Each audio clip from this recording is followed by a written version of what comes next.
არ დაიწყო დარღვეში ვარჯიში, სანამ არ გადაამოწმებ ამ ორ ანალიზს. პირველი რკინა და ფერიტინი, მეორე საერთო ცილა.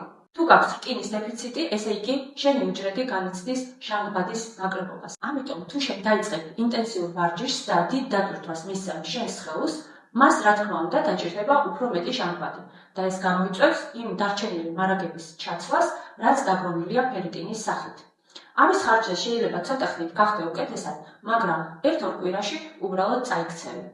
მეორე, თუ გაქვს ცილების დეფიციტი და იწყებ დატვირთვით ვარჯიშს, იმისთვის რომ კუნთი გაზარდო მოცულობაში, მოხდება პირიქით. იმის გამო, რომ კუნთი მოიხმარს დიდი რაოდენობით ცილას და რკინას, მოხდება კუნთის ეგრეთ წოდებული დაცვა.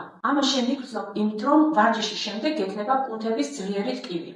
ზოგი ამბობს, რომ ეს ნორმალურია და უნდა გააგრძელო ვარჯიში, მაგრამ ეს ასე არ არის. ვარჯიშის შემდეგ, რა თქმა უნდა, შესაძლებელია გქონდეს ოდნავ ტკივილის შექმნება, მაგრამ ეს არ უნდა იყოს ძლიერი ტკივილი და სისუსტე. დამიწერეთ კომენტარში, იცოდით თუ არა ამის შესახებ, ან თუ გქონიათ თქვენ პირადად მსგავსი გამოცდილება. მე ვარია ქორქილაძე, ექიმი ნუტრიციოლოგი. დაგეხმარები შეიცვლო რკინის და ცილების დეფიციტი და შეძლო ფიტნესში ვარჯიში.